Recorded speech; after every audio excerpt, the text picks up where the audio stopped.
Yes, welcome in. Jesse, I don't know if you've been outside this morning here in Madison, but kind of feels like football. Have you been feels a little outside? feels a little cold and rainy. So, what are we thinking? October I mean, 6th or so? I'm taking this weather every day. I know we've got some soul crushing heat to deal with here in August, probably during fall camp, and certainly next week in Las Vegas. But this is the windows are open for the first time in a few weeks. This is just perfect weather for my type. Well, that means it's going to be 104 degrees on the first day of fall camp in Platteville.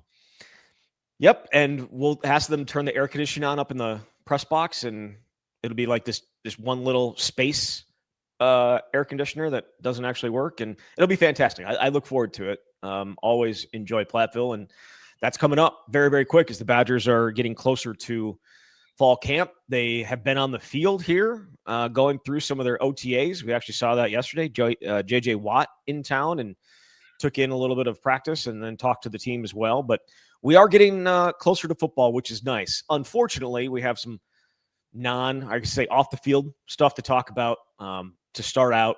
Nyzier Fourqurean at the top of that list. Also, Billy Edwards Jr. and Beau Pribula. We're going to talk about that little mixture as well. They're going to preview the offensive line and tight ends, and maybe to dive into a few other things here as we get closer to Big Ten Media Days next week in Vegas and then fall camp. So, all right, but we do obviously have to start with the news from Wednesday.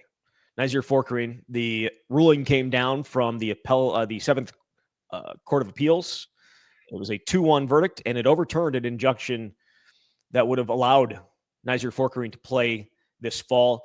I'm not going to jump in all to the legality of everything and try and break down exactly their decision making. It obviously just sounded they didn't feel that he had made his case enough. They do have some other avenues here to pursue, but it is also way up against the clock in terms of timing before the season. So the legality of this is what it is.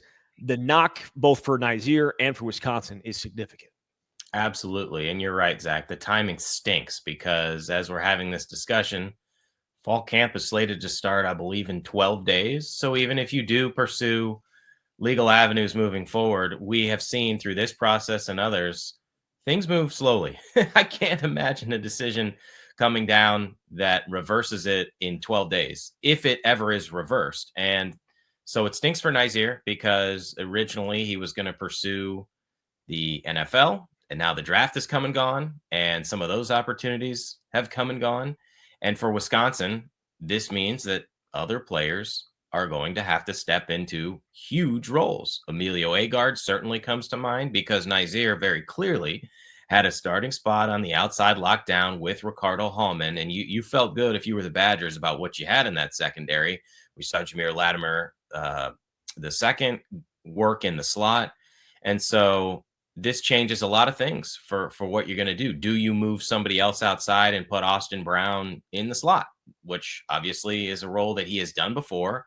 They didn't want to do that this season, but when your depth moves like this with a starter as good as Nyzier, what he brought to this team, you might have to make some drastic moves. So yeah, I mean, it stinks for Wisconsin. It stinks for Nyzier, obviously, and just for what this case represented.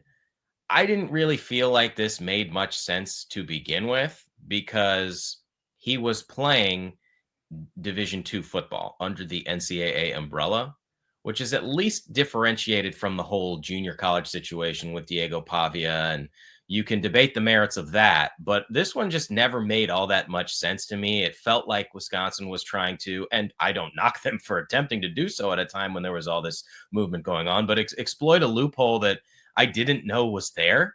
And obviously the argument that Nyzier and his camp made was, well, he was dealing with the passing of his father and didn't play very much that year and only got a certain number of snaps and X number of games.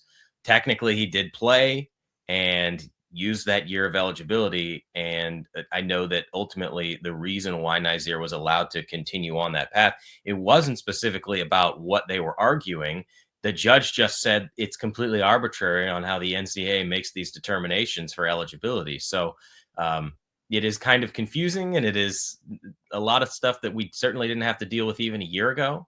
But ultimately, it stinks for Wisconsin, and it really sucks for Nyzier right now. It does. And the NIL aspect of this as well, right? Him not being able to take advantage of that in Division II was something that they had brought up, and because it was only there's a lot to it. There was a lot made, and the judge's ruling, if you read it, they just didn't think they made their case enough. And look, I know there's a lot of people being like, "Oh, Wisconsin never gets any breaks with this stuff," and that agreed. But that said, pretty much nobody has even gotten to this point. Like, no judges have been issuing injunctions for players the way that Nyzier got one, right? Like, most have been shut down immediately and hadn't even gotten to this point. So Wisconsin was a little bit different, and then obviously this decision pushed it back the other way, and we'll see exactly where they go with it. And the deadline is not 12 days, right? The deadline to find a way to figure something out that would potentially get him back, which again feels like a very, very, very long shot, is August 28th, or even at any point in the season, right? He doesn't. There's nothing that would keep him from doing that. But Wisconsin has to proceed now as if they don't have him, which was not something that Luke Fickell was at least entertaining when talking to us in the spring, and essentially said that there's nothing to decide. He's here. It is what it is. Well, he's not there, and you would hope, at least behind the scenes, that they put plans together to deal with this if this was going to come down. And we'll see exactly how it does play out. You laid some of the guys out there, and they had it set up perfectly the way that they wanted to, right? You had 2 senior outside starting corners. You had 2 senior safeties with Austin Brown and Preston Zachman, and you felt really good about that. And then you find somebody to put in the slot, whether it's Jameer Latimer or somebody else. And this kind of throws it into a little bit of uncertainty. And look, Austin Brown can play in the slot. The dude, one of the tied for the fastest guy when they did their combine testing. He was putting up big time weight, obviously. So he's the athletic part of it. He's also one of 4 guys to have like a 3 something higher than a 3.9 or something like that GPA this past semester. So he's really, really smart. He's the full package. It just feels like safety is more of where he could potentially impact things on a regular basis. But if you need him to move into the slot because you don't have enough guys in the outside, or you don't feel comfortable with some of the younger guys on the outside, it is what it is. But they have options. But just they've lost 8 scholarship corners from last year. There are only 2 guys back in that room. We talk about it in the quarterback room, like what's a complete overhaul. It's a complete overhaul there too, right? Ricardo Hallman and Emilio Agard are the only guys, scholarship guys, that are back from last year. And we saw a few guys make plays in the spring. Kairos Gaines, I thought, certainly stood out at times. Jameer Scott had a nice spring, what are we calling it? Spring showcase. But to ask them in, and you were expecting to have a very experienced player there, and now you don't, it throws things, I certainly think it throws things a little bit of uncertainty into this mix and turns into another job that we're going to have to talk about during camp.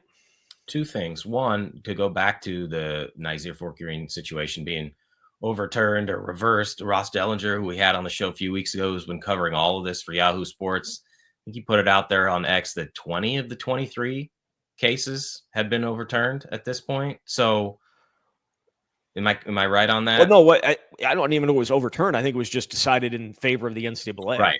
Right. So it has been very rare for someone to ultimately win and proceed and play another season. So while the circumstances were a bit unique with Nyzier and the arguments that were put forward, the end result is not unique for anybody trying to figure out how to continue on and take advantage of some of the new rules. But yes, it does put Wisconsin in a spot. If there is a silver lining, I suppose it's that it's happening before fall camp starts. I mean, look, it would have been one thing if you are 3 weeks into fall camp and you're a week out from your first game, you've got your lineups figured out, everyone's practiced their role, and now you have to adjust on the fly. The timing, again, not ideal, but there is enough time for the staff to meet if they haven't already. And my assumption would be that they have, because you have to play all scenarios. That's what these guys are getting paid to do, but figure out who's going to play where. I think they'll be just fine, even if it's not an ideal situation, because of who you have and the versatility there. Like if you have to put Austin Brown in the slot, I really liked what I saw out of Matt Young. I know he's moving up from D3 to D1, but he's just always around the ball. And Matthew Trainer, we didn't necessarily get to see a ton of because he was hurt, but that dude had a ton of success in the FCS. You're right, though. I think that the cornerback situation, when you go down a rung, what does that mean in terms of what you're asking of these guys? Do you move Latimer outside? How many snaps would you feel comfortable having Agard play? I mean, I think Agard is probably ready. And let's not forget about Deone Hill, too, who, yes, he wasn't with Wisconsin, but he at least started 5 games for Miami. They do have some options. I'd be more concerned if it was a James Thompson Jr. situation on the defensive line, because they didn't have a lot behind him and you didn't necessarily feel all that confident. And if that materialized on the field, I think they have enough in the secondary to figure this out, but I'm not going to sit here and pretend like it's not a huge deal to lose a Nyzier Fourqurean, who was going to be a multi-year starter and was tremendously impactful at his position. 6'1", tough against the run, didn't back down from anybody. Yes, it wasn't always perfect, and he got not attacked, but certainly targeted quite a bit last year, and because of what Ricardo Hallman had done the year before, and it felt like more often than not he stepped up, and not having him is I think significant, and I feel bad for him because obviously there's not a lot he can do at this point.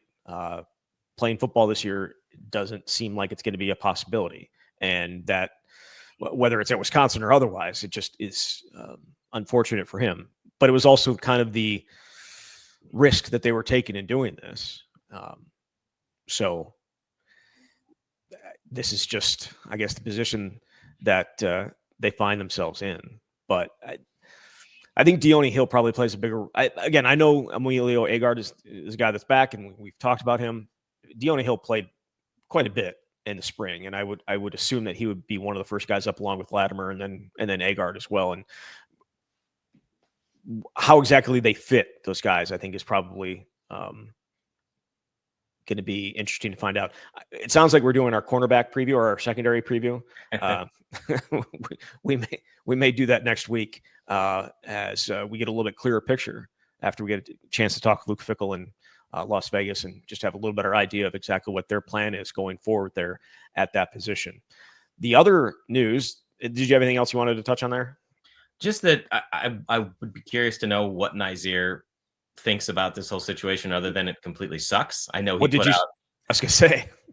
Well, he had a picture of himself in the Wisconsin jersey and just put LOL. But he is, as far as I know, he's only talked once since all this went down, and it was because I just called him out of the blue, and maybe he hadn't. Did he talk another time? He spoke in the spring. Okay, right. But when he was talking about the situation, the way he framed it to me was Wisconsin came to him with this idea because of what was happening with the Pavia situation. And so I know that he would have wanted to put more college tape out there so you could become an NFL draft pick when maybe would have been a free agent or something like that. But I wonder how he's feeling about this whole situation of like, if I had just gone through the process, where would I be right now? But hindsight's 2020. I don't know that either of us have an answer for this, but they handed out NIL money earlier this month, right? Like, wasn't July 1st like the rev share agreement? Does he get that money? That question I do not know. I don't know all the particulars of that, but obviously, right, the revenue sharing situation went into effect on July 1st, so don't know. Yeah, I think it's also notable that Wisconsin came to him because of what they obviously were going through with Xavier Lucas as well, right? Like that, I feel like that happened right around the same time. He ended up going to and playing in, was it the East-West game? I can't remember. It was one of the All-Star games, or one of the games that the NFL puts on for prospects to take part in, and was apparently performed pretty well there. And I think a lot of people were like, all right, well, he's done. And then obviously he was not done, and now he is done. So, all right, moving on here. A little bit news-ish last week. Beau Pribula, the former Penn State quarterback, was on a podcast and was talking about it, and talking about his decision to leave Penn State. And he said when, as a part of this interview, that they were prepared to head to Wisconsin.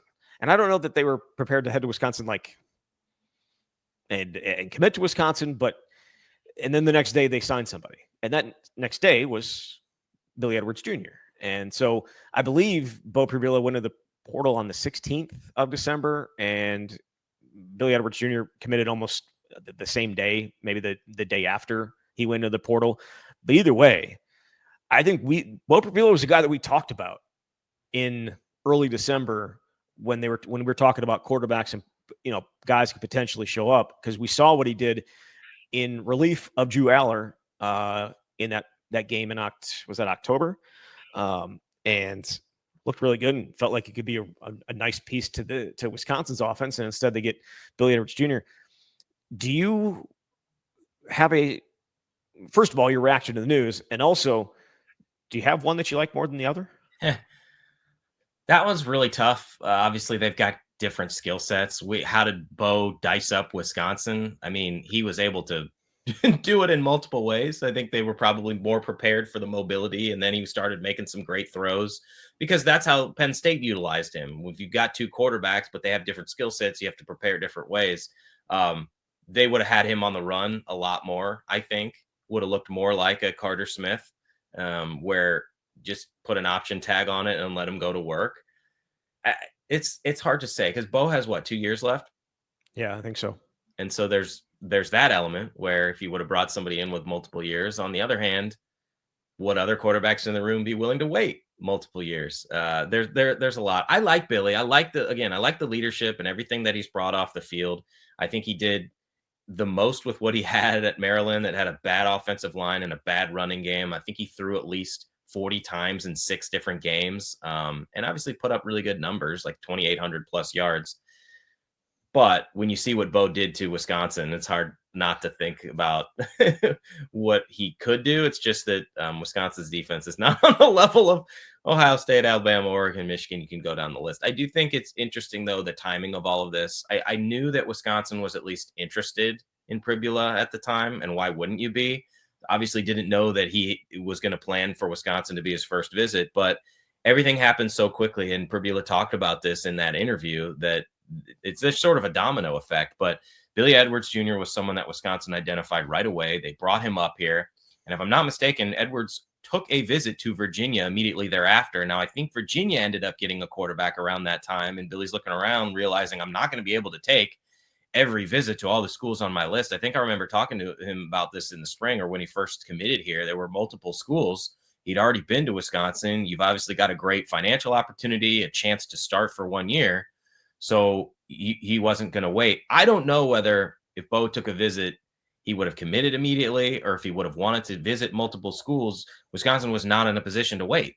So it is interesting, though, to hear after the fact kind of how these visits were being lined up, because I think there had to have been at least a small amount of pressure put on Billy Edwards Jr. to make a decision, because that has to do with the timing here. Like, hey, Absolutely. We need to know, okay, you had an opportunity a day later to go see Virginia. Now they've got a quarterback. We're bringing in another guy. So are you in or are you out? And he jumped in. Yes. He jumped in. Definitely a different skill set for sure. And the number of snaps the two have taken, significantly different as well. We know what Beau Pribula has done in very limited action. I mean, 9 touchdowns, 1 interception over 2 seasons. And I believe, 56 passes in his career, when you just talked about Billy Edwards Jr. throwing multiple times 40 plus. 55 in one game. He had a game where he has almost as much production, or I should say work and throws, as Beau Pribula does in these past 2 years. And he was a gadget guy, right? Like bringing him in and doing a few fun things with him. I'm talking about the Penn State staff and what they did. I guess we'll find out. I guess we'll see how this plays out. I like Bailey Edwards Jr. I look at Beau Pribula and just think maybe there's a little bit of a higher, I don't know, ceiling's fair, just because we haven't seen enough of him. Maybe there is more to his game, and maybe he has another level to it, and it'll show up in the SEC with Missouri. But the 2 years thing would have been nice as well, because I know fans how much they hate having these 1 year guys, and I'm sure Luke Fickell does too. Having these 1 year guys, where you only get, by the time they get up to speed and ready to go, they're gone. So I'd also say Penn State's offense under the coordinator, Andy Kotelnicki, they brought in from Kansas. I remember thinking this when I was watching the game, like, this is one of the most fun, if you're just a fan of college football, one of the most fun offenses to watch because of how many gadgets and unique situations they put the offense in and how disadvantaged the defense is. So you have to take that into account when you're evaluating a quarterback's play. But I think Jeff Grimes showed in the spring that there are a lot of things they can do out of this offense, and you take advantage of your quarterback skill set. If you've got a guy like Zach Wilson at BYU who can throw for 9 million yards, well, you utilize that. If you've got a mobile quarterback, you can take advantage of that as well. So I think Pribula's skill set was such that he would have thrived anywhere. But I think Billy Edwards Jr. can have a really good season this year. It's just hard to tabulate all of that when you consider the competition. Let's just take it what it is. If Bailey Edwards stays healthy and plays all 12 games, that's a win. Absolutely. we have not seen a healthy quarterback for a full season at Wisconsin in at least 3 years. But even then, the backup has been called upon. Yeah, long time. Every year for years. Yeah, I'm all for a starting quarterback starting on every game. For Wisconsin, and Danny O'Neal may be great, and Carter Smith may be great. I have no idea. I'd rather not find out this year. Totally fair. The football that we've watched offensively the last 2 years has, I feel like, taken a few years off of people's lives. And, no doubt. They say people live longer these days, so you're giving some of it back, but in return, hopefully you live a little longer. Yeah, I was going to say, because not ideal offense from Wisconsin the last couple of years. And a lot of that, I think, had to do with not having the starting quarterback. Your starting quarterback for large stretches of those 2 years. And always going to be a what if in the Luke Fickell era experience. I don't know. I guess maybe the Phil Longo experience. Didn't enjoy that one very much either. All right, let's move on, because a big part of Wisconsin's offense is going to come down to the two groups that we're about to talk about, and that is the offensive line and the tight ends. And we'll start with the offensive line. And give me your starting unit if they're walking out against Miami of Ohio today. Ooh, okay. Left tackle, Davis Heinsohn. You didn't bring him in from Central Michigan with 36 consecutive starts, which is a Central Michigan record, not to start. I think he's ultimately going to win the job. I know Riley Malman, when we talked to him after Squat Fest, had a lot of good things to say about him and his intelligence and how quickly he's picked things up, which is going to matter. When I talked to AJ Blazik a couple months ago, he mentioned, look, they tried Leighton Nelson in the spring.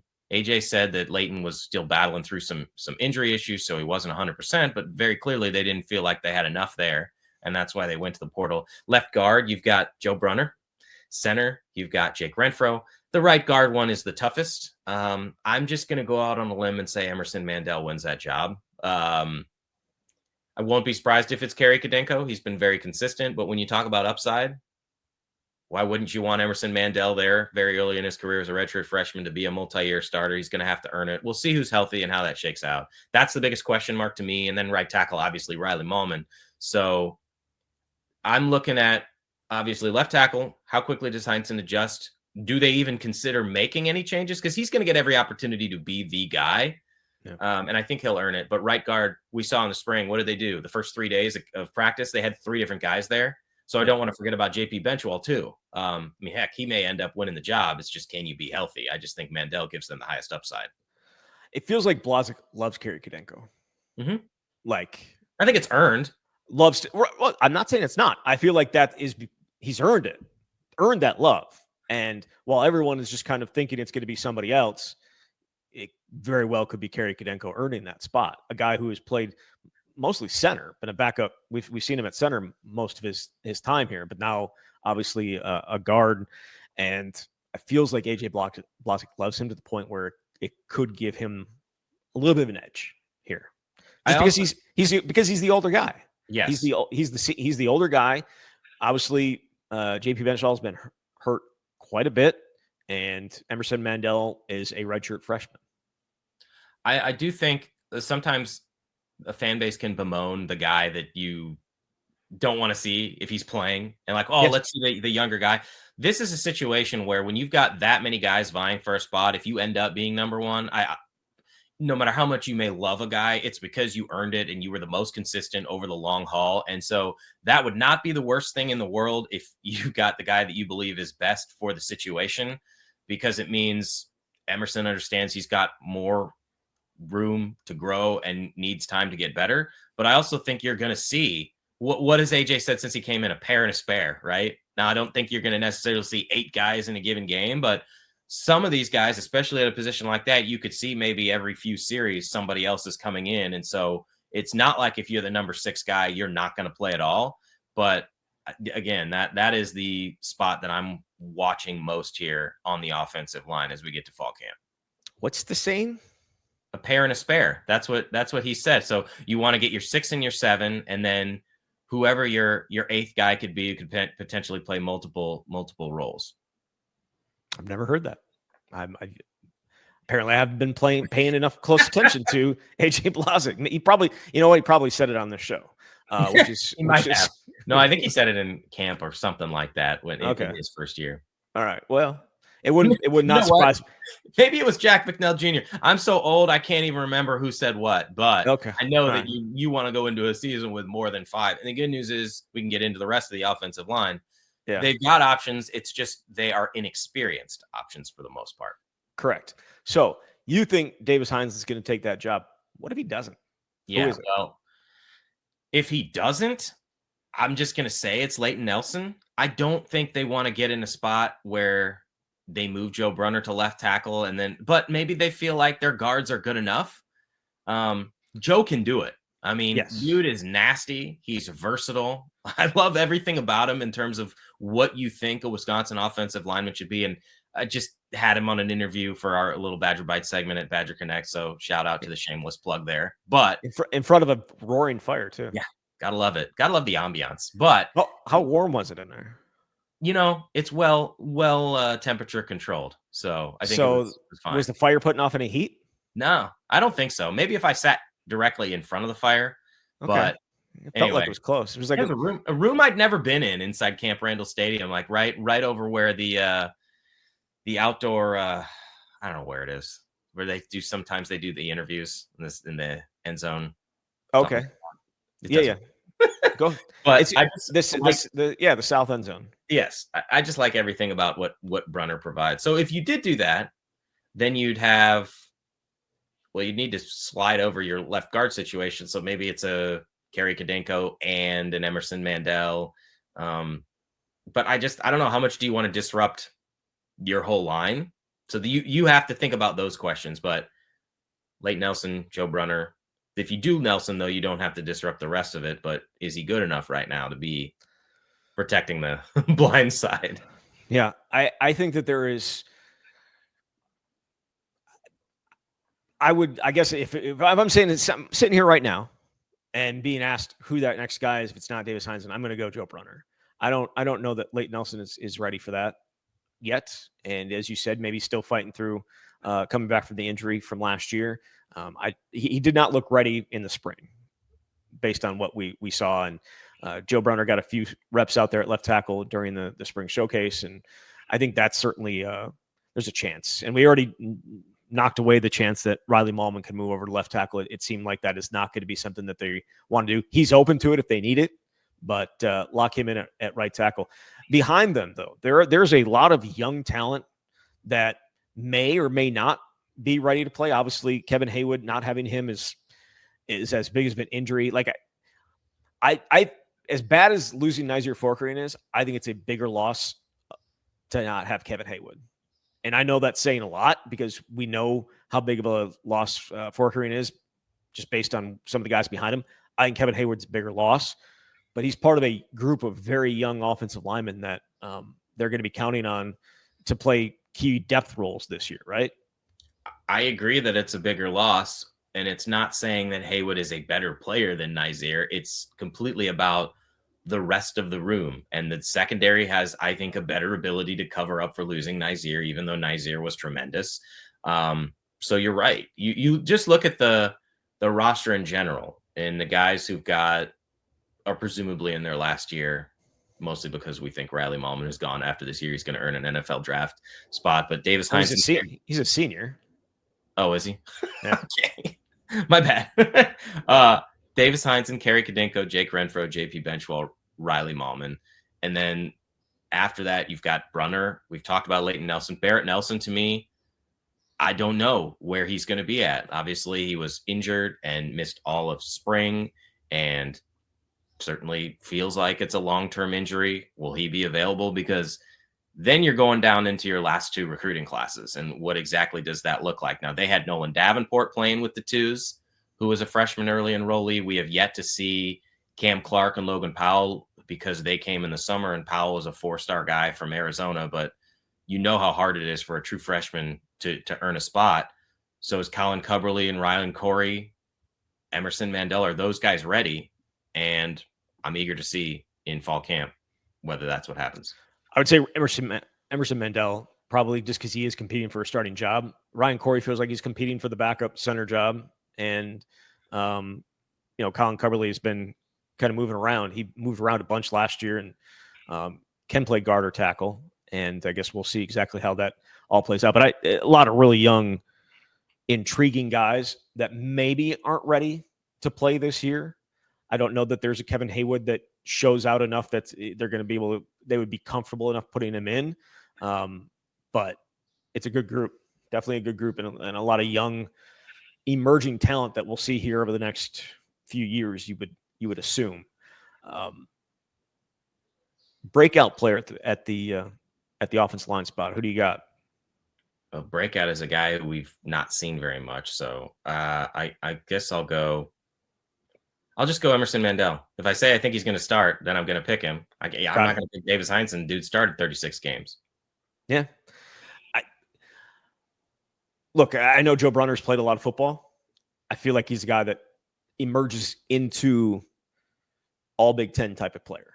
Like that's the type of skill that he has. And when we talk about breakout, it can be a guy who has played, but it is also a guy who's maybe taken that next step into being a different level type of player. And I think Joe Brunner has that ability in him. Is there anything else you want to touch on the offensive line? They better be good this year. They absolutely have to be good this year. It's not a matter of if. They have to be good. They have to be able to run the ball. They have to be able to pound people into submission, because it's just, that is who Wisconsin has to be on a regular basis, because they do have the skill on the outside to make people pay, and they do have the running backs to make people pay, but it's not going to matter if the offensive line isn't up to the standards of Wisconsin's offensive line. And last year, pass protection wise, great, awesome. Gave up 12 sacks or 13 sacks. Really, really good. Not good enough running the ball. And some of that is the scheme that they were being asked to play in. And now it's a different one, and it's time to get after it. It's time to get back to Wisconsin football and punching people in the mouth and taking advantage of them when they are knocked down. And Wisconsin has not done that enough the last 2 years. So that's on the offensive line. Also on the tight ends, because we're going to see quite a bit of the tight ends, quite a bit of two tight ends and two tight end formations and all that good stuff. So what does your depth chart look like at tight end? Well, if you've got two tight ends on the field, it's Tucker Ashcraft and Lance Mason. Lance Mason's situation. And I wrote about this earlier this week about the three guys that Wisconsin brought in, and they brought in a couple more, but the three who we expect to be the most impactful on offense because of the needs they had. We mentioned Davis Heinzen after the Kevin Haywood injury. Obviously Lance Mason, and then Dekel Crowdis came in from Hawaii during this spring portal window because Mark Camper was gone. Well, Mason is here because the Tanner Koziel situation didn't work out. But I think if you're in a spot where you need somebody that late in the game, I really like what Lance Mason can provide. He's not 6'7".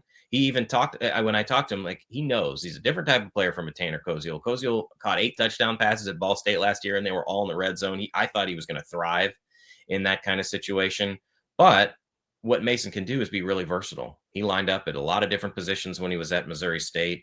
He obviously can catch the ball. He had 6 touchdown passes or 6 touchdown catches. And he told me that I went back and looked at some of the highlights. And because he was at Missouri State, you're not going to find all 6 touchdown catches online. But he said the majority of the damage that he did were on what they called a pop pass. So he would line up and they would do a play action to try and bait the linebacker up. And they would just basically dump it off to him right over the middle, 6 yards, and then he would take it 50 for a touchdown. So maybe they can stick that in the game plan. But I just like what Mason can provide. And Ashcraft, he's got to take a step forward. I think he's ready for that.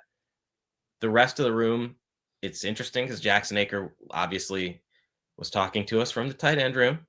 He's going to be your fullback and then do some different things. I think Grant Steck, though, I just really like Steck. I like that he's ready physically. I have liked him since you saw the highlights in high school. He's going to have a role.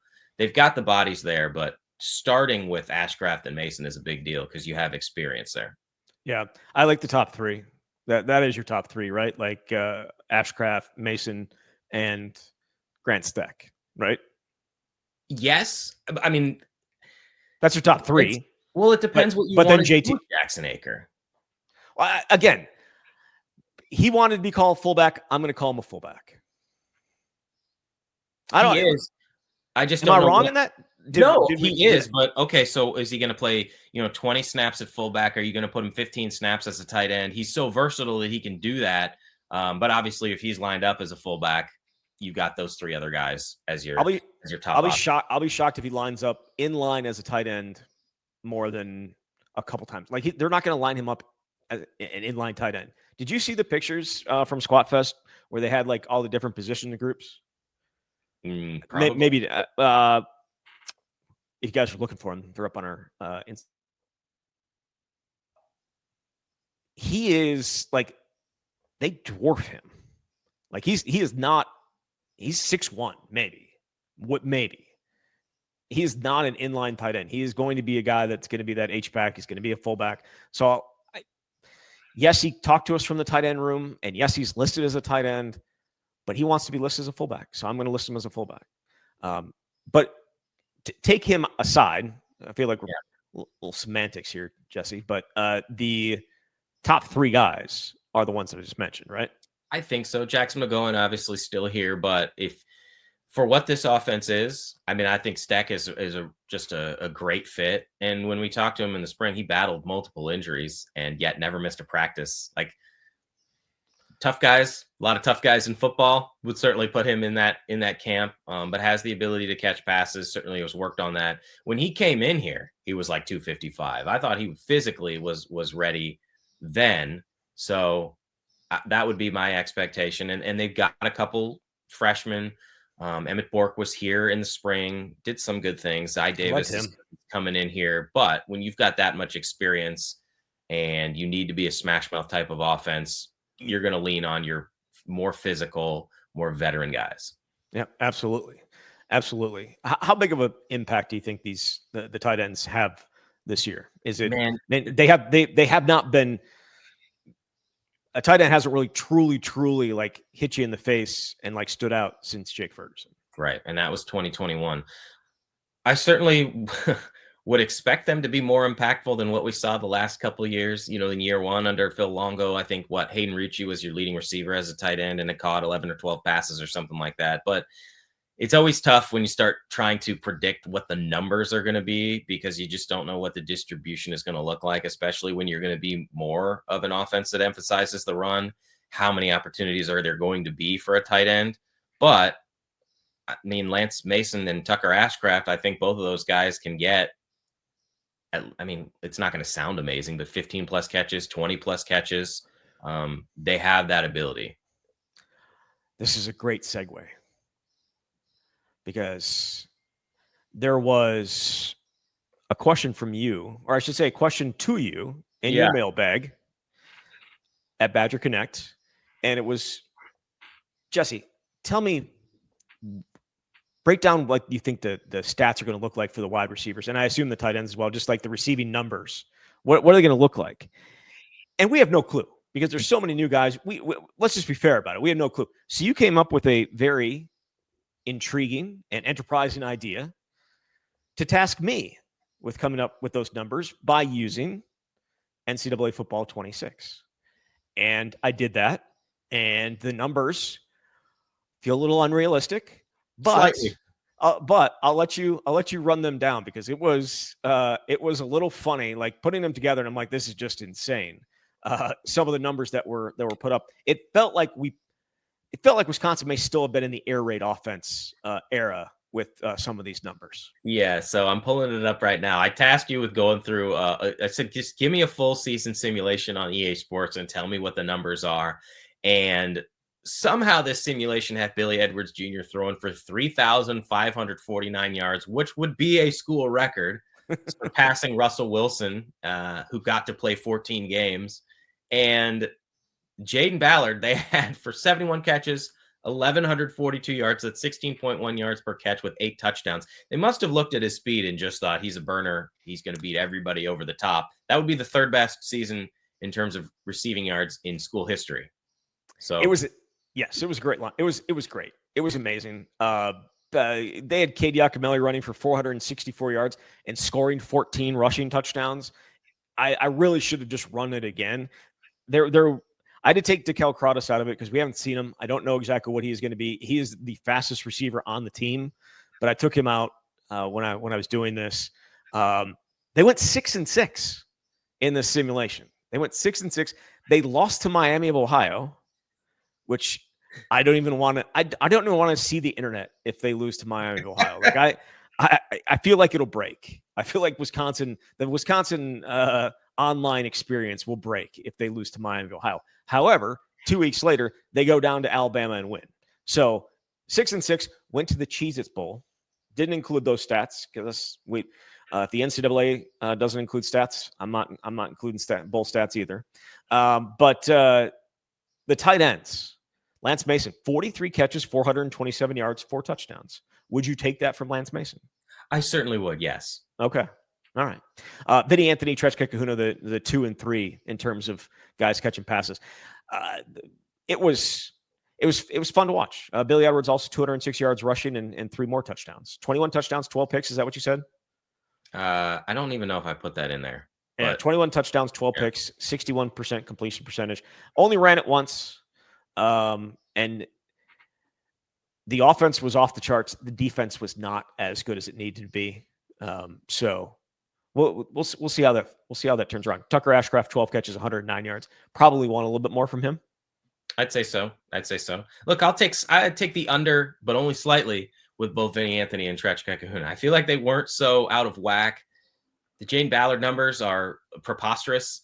So someone else, if for that mailbag, asked me, it put another over under of Billy Edwards, 2,999 yards. And I was like, this is the easiest over under I think I've ever had because I'm taking the under. I said, if he's throwing for more than 3,000 yards, it's going to be a hell of a season. But I just don't know how you can expect that when Kansas a year ago under Jeff Grimes averaged 25.5 passes per game. And Billy Edwards Jr. put up 2,800 plus yards by throwing, like I said before, at least 40 times in 6 different games, including a game where he passed it 50 times and another one where he passed it 55 times. It's because Maryland averaged 110 yards rushing a game. They sucked on the ground. So Wisconsin's going to be better there. But I say all that to say I don't see the receiving numbers being as inflated as they were in the EA Sports simulation. Trechka Kahuna averaged 20 yards a catch. As a slot, kind of feels a little off. 713 yards, 7 touchdowns. Line them up out wide and do the go route. Yes. Again, they I'm not going to dive too deep into this because people don't care, but they did not respect the speed of some of Wisconsin's guys. I'll tell you that right now. Some significant issues with the speed for Vinny Anthony and Jaden Ballard, and also on the other side with Austin Brown. I mean, the dude's running a low 4.4 and he's got like an 88 speed. It's not ideal. We need a little bit of an update there for sure. But football's almost back. there was a couple other things I wanted to touch on, odds and ends wise. Wisconsin is doing the top games in the 2000s. I don't know if you saw this. Did you see this? I So did, yes. Yeah, so they're doing the top games like an attorney in a bracket, and people are voting. And I think the voting, the first round ended yesterday, and it's into the second round maybe at some point. We'll get into it. But there were 16 games, and I think there were a few games missing. But the top games were the 2011 Big Ten Championship game, Ohio State 2010, and Melvin Gordon 408. And there were a few others. Do you have any issue with any of the top ones? I think the top ones stand out. Is it 2000 on, or is it 2010 yes, on? It's 2000 on. So I don't have the list pulled up. Is the Matt Shaber to Lee Evans game in there, presumably? It is. 2003 is in there. Yep, that one is in there. I mean, I'd like to hear your take on it. I think this is skewed by did Wisconsin win? Because there have been some great games that just sucked for Wisconsin. I mean, Yes. the Rose Bowl against Oregon, where it was 45-38. Like, you want to talk about entertaining football, and the Michigan State Hail Mary loss, maybe Good not game. the greatest game, but like great game, sucked for Wisconsin. So that's why the 2011, the inaugural Big Ten championship game, I mean, that's the first one that comes to mind. Obviously, beating Ohio State anytime is a big deal. The 2010 Iowa-Wisconsin game was iconic, in part because of how many NFL dudes were on the field, but also because of just the way it swayed their trajectory of the rivalry over the next decade. I know you want me to say the 2017 team that won the Orange Bowl against Miami, which very clearly was the greatest bowl win of all time. But that game is in there. There's a lot of really good games that, I mean, frankly, I feel like I've had the privilege to see, and I only got here in 2011, which there was a decade of really good stuff happening before then. So I feel like there's a lot of young people voting on the first round because the 2010 game against Iowa got knocked out in the first round. Which game knocked it out? I'm getting that. Just a sec. It was the Outback Bowl in 2014 when Melvin Gordon went off, which was a great game. It was a fun back and forth. Went to overtime. You got the doink to end the game for Auburn. It was a great game. But I was there. We were both there. I disagree completely with the voting there. Yeah, absolutely. The other one that got knocked out that was surprising was Minnesota 2005 got knocked out. Ben Strickland? Well, Jonathan Casillas, but yes, Ben Strickland as well. That lost to the Big Ten championship game in 2012, the one where they put 70 points on Nebraska. So those both, I mean, again, it's a Big Ten championship game, but I certainly remember. I mean, it was a memorable championship game, but it wasn't a great game by any stretch. I mean, it was 70-31. It was great if you were Wisconsin, I guess, and a lot of fun to watch. But the back and forth nature of my Wisconsin and Minnesota in 2005 easily tops that. The one game that felt out of place, and I may have let someone know about it, was the 2005 Wisconsin-Michigan game, where John Stocco went in with the not quarterback sneak, but a quarterback draw on what was just a ridiculous play call by Wisconsin and Henry Mason, who was the wide receivers coach at that time. It was an amazing game. Brian Calhoun was fantastic. It did not make it. One game that did make it, and it's my understanding it's more about just having a little bit of a recent game on there, was the 2023 Nebraska and Wisconsin game. Neither one of those teams was very good. It was a good game at the end. When it went overtime, Wisconsin fell down 14-0, came back. I don't know that I would have had that game on there, but I also understand you need to have a little bit of recency here, or else every single game is going to be the mid-2000s or mid-2010s, just because of how good Wisconsin was in those spots. But that game stood out. Also, the Outback, the Capital One Bowl in 2005, where Brian Calhoun and Brandon Williams, and it was Ray Alvarez's last game as full-time head coach, ran Auburn out of the gym. It was like all these slow plodding Wisconsin guys. No, they looked. It was on a track at that point, just running up and down. So there were a few games that I would have taken over some of the games that they had in there. But when it comes down to it, the top one being the Big Ten championship game in 2011 makes sense. 2010, Ohio State makes sense. 2003, Ohio State makes sense. Nebraska 408, ton of sense. So I would hope that those games end up carrying the day, but I guess we'll find out. Is LSU upset, or at the time upset on there? LSU's in there. Yep, that was Lambeau. That was the fourth game, and it is in the second round against Nebraska, that Big Ten championship game in 2012. Yeah, and currently beating it. Obviously, I'm not a decision maker in this process and understand where they're coming from, but I don't agree that you have to have all eras represented if one of the eras or the last several years have not been worth being included. There have been so many more better games, but it is what it is. That Melvin game, the 408 game, because at the time they were down 14-0. Nebraska, were Nebraska in the top 10 at the time of that game?